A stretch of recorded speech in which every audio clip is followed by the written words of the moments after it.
Bueno, hermanos, la intención de este video es orientar a los pastores nuevos, a los que están comenzando su ejercicio, a cómo realizar el bautismo neotestamentario.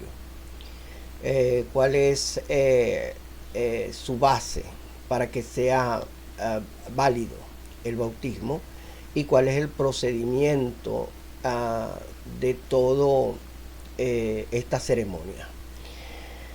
Eh, la escritura dice que nosotros somos hijos de Dios eh, si hemos recibido y creído. Eh, el recibir a Jesucristo y el creer en Jesucristo es el requisito sine qua non exigido antes del bautismo.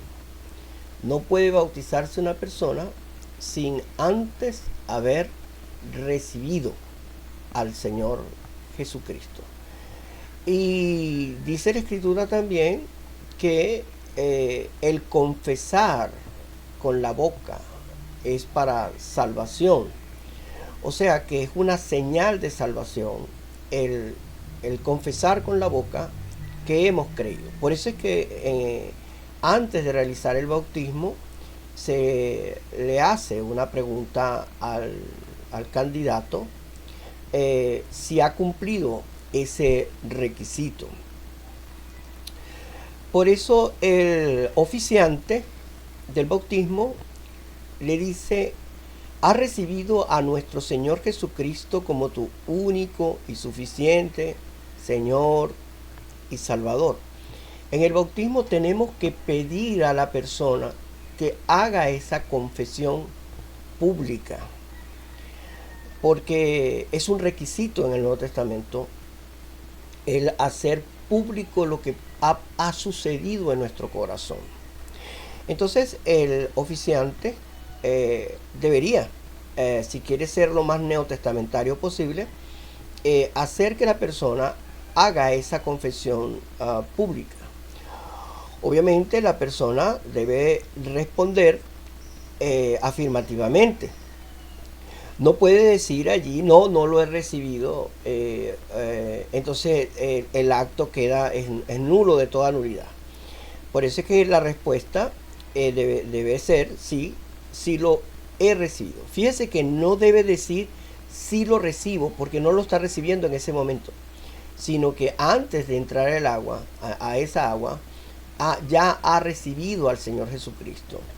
Entonces no es un acto que está sucediendo en el momento, sino que ya sucedió en su vida, que ha recibido al Señor. Después que él hace la confesión, el pastor o el oficiante hace las siguientes declaraciones. Por el testimonio que has dado, dice él. O sea, por esas palabras que él está diciendo en ese momento. La Escritura nos dice que si confesamos al Señor, somos salvos. Si confesamos creer en Él, la salvación ha sido realizada en nuestras vidas. Entonces la primera declaración es: te bautizo por el testimonio que has dado. Pero también dice: te bautizo por la autoridad que me da las Sagradas Escrituras. Ningún ministro puede bautizar en su propia autoridad, en su propio deseo de hacerlo, sino que lo está haciendo obedeciendo a un mandato del Señor de predicar y bautizar a los creyentes, a los discípulos. Entonces el oficiante dice, va desglosando el por qué lo está bautizando. Lo bautiza por ese testimonio de haber recibido a Cristo, pero lo bautiza porque está obedeciendo a una autoridad que la da la Sagrada Escritura. Pero también debería decir que lo bautiza con la anuencia de la iglesia. Recuerden ustedes de que es la iglesia la que certifica que somos nosotros cristianos. Ella es la que da fe de nuestra conducta, sea buena o sea mala. No es el pastor el que determina que una persona es cristiana. No es un concilio, no es un presbiterio, es la asamblea. Por eso en los bautistas, antes de bautizar a la persona, lo llevamos a una asamblea donde esa persona dice su testimonio, su confesión de fe, y luego la asamblea aprueba su bautismo, porque ella da fe, se pone como testigo de que esa persona es cristiana. Entonces, en el acto del bautismo, el oficiante debe declarar estas tres cosas que son la base de ese bautismo.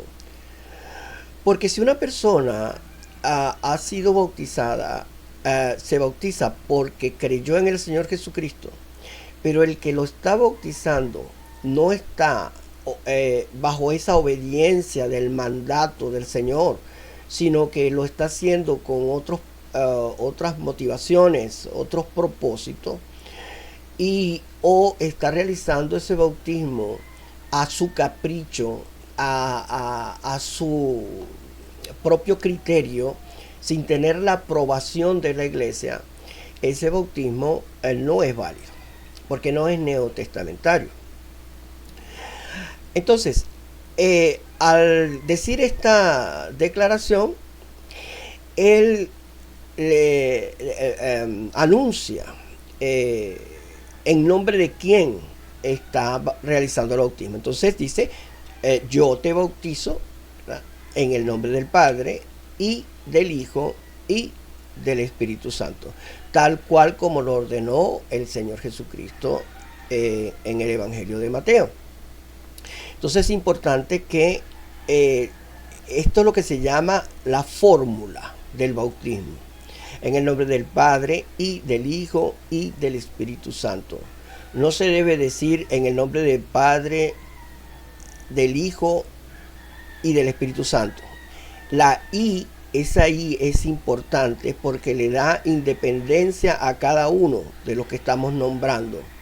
No estamos hablando de un solo personaje, estamos hablando de tres personajes, del Padre y del Hijo y del Espíritu Santo.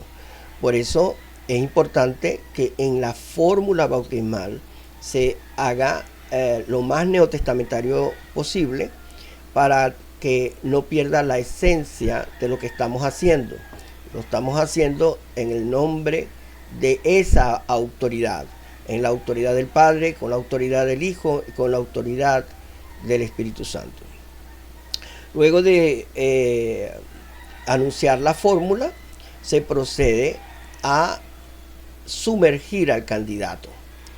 ¿Por qué sumergirlo? Porque la misma palabra dice cómo debería hacerse.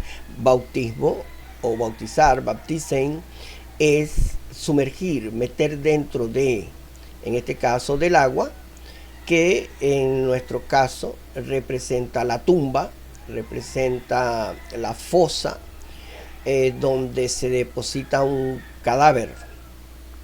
Por eso es que según el Nuevo Testamento, nosotros fuimos sepultados juntamente con Jesucristo. Jesucristo fue completamente su cuerpo tapiado en la tumba. Por eso no nos podemos simular el bautismo con un rociamiento, una aspersión o una infusión, porque no representa la forma, no representa el fondo. Entonces la forma de inmersión representa el fondo, lo que se quiere decir, se está sepultando a una persona. Pero el bautismo no solamente representa la sepultura, representa también el nuevo nacimiento. Entonces la persona, al salir del agua, estamos representando su resurrección. Entonces estamos representando dos cosas, por eso hay que sumergirlo completamente, no parcialmente, y luego sacarlo completamente. Ahora, ¿qué sucede después al salir del agua? ¿Qué sucede inmediatamente al salir del agua? Obviamente algunas personas de una forma muy distorsionada dicen, bueno, que el bautismo le quitó los pecados, que a partir de ahí es una nueva criatura. No, sus pecados fueron perdonados antes de bautizarse. Es una nueva criatura antes de bautizarse. Porque lo que lo hace nueva criatura es haber creído en el Señor Jesucristo como su único Señor, Salvador de su vida. Eso es lo que lo hace a él identificarse como cristiano. Y no el agua, porque el agua no es mágica, ni las palabras que dijo el pastor son mágicas, ni hay un poder supranatural que ahí en el bautismo la persona entonces fue transformada. Entonces, ¿qué sucede? Pero sí sucede algo al salir del bautisterio. La palabra del Señor nos dice que los que recibieron su palabra fueron bautizados. Y luego dice, se añadieron a la iglesia, fueron añadidos a la iglesia. Entonces, la persona no está añadida a la iglesia antes de ser bautizada. Es añadida después de ser bautizado. Por eso es que no se puede ser miembro de una iglesia sin ser bautizado neotestamentariamente. Entonces, al ser bautizado, ya es miembro de la iglesia y ya adquiere todos los derechos como miembro de la iglesia. Ya puede, por ejemplo, tomar la cena del Señor, como la misma Didache, documento del primer siglo, lo decía. Primero tiene que bautizarse y después tomar la cena del Señor, porque primero se nace y después se come. Entonces, ese es un derecho que le corresponde solo a los miembros de la iglesia. Y para ser miembro de la iglesia tiene que haber sido bautizado.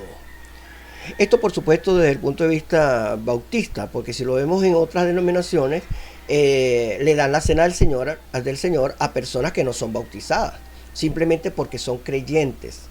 Y esto no es neotestamentario, no es correcto hacer eso. Otras personas, después del bautismo, no lo hacen miembro de la iglesia, lo dejan en una especie de limbo allí, que no se sabe qué es. Entonces tiene que meter una solicitud a la iglesia de que lo acepten como miembro. Introducida esa solicitud, la iglesia podría decir no lo queremos como miembro. Entonces, ¿qué ha sucedido? Yo he sido testigo de iglesias de que después que lo bautizaron, la asamblea no quiso aceptarlo como miembro, porque le faltaban algunos requisitos. Entonces, esto es antibíblico completamente, antineotestamentario completamente. El mayor requisito, la mayor exigencia para un cristiano se hace antes de bautizarlo. No después de bautizarlo se le va a pedir nuevos requisitos. Entonces, ¿qué sucede después al salir del agua? Es miembro de la iglesia automáticamente. Ahora, administrativamente, se tiene que levantar un acta en una asamblea que conste que fue bautizado, la fecha que fue bautizado, quién lo bautizó, toda esta información, para que lo haga legalmente, jurídicamente, miembro de la iglesia establecida. Pero esa acta no está indicando de que a partir de ahí es miembro, sino está reconociendo que ingresó a la iglesia por medio del bautismo por inmersión. Ahora, este asunto de meterlo en el agua, hay personas que piensan que siempre tiene que ser acostando a la persona para meterla dentro del agua. La palabra bautizo es sumergir, meter dentro de. Entonces, lo que se pide es que el agua cubra a la persona. Sabemos nosotros, en la antigüedad, en muchas culturas, los entierros no eran solamente acostados, sino también eran en posición fetal, ¿verdad? Agachados. Entonces, se puede bautizar en ese sentido, sumergir a la persona completamente dentro del agua y luego que salga del agua. Cumple el requisito. Sin embargo, hay iglesias evangélicas que usan la infusión, diferente a la aspersión, es por la cantidad de agua. La infusión usa más agua que la aspersión. Muchas iglesias evangélicas usan la infusión en vez de la inmersión, pero esto no puede ser así, porque esto indicaría de que se está sepultando parte del individuo. Es como el que vaya al cementerio y en vez de sepultarlo completamente, le echan tierra o lo sepultan del torso para abajo y la parte de arriba lo dejan a la intemperie. La forma no va con el fondo. La infusión no representa, ni la aspersión representa el fondo de lo que se quiere decir, que es el funeral, el enterrar a una persona. Entonces, la infusión no es neotestamentaria, no cumple los requisitos de las Sagradas Escrituras. Bueno, hermanos, hasta ahí les dejo esta explicación. Espero que les ayude en sus vidas, a los nuevos pastores, sabiendo de cuáles deberían ser los pasos. Si quieren, repitan el video y vean cuáles son los pasos para bautizar a un nuevo creyente. Dios bendiga, hermanos, a todos. Se les quiere.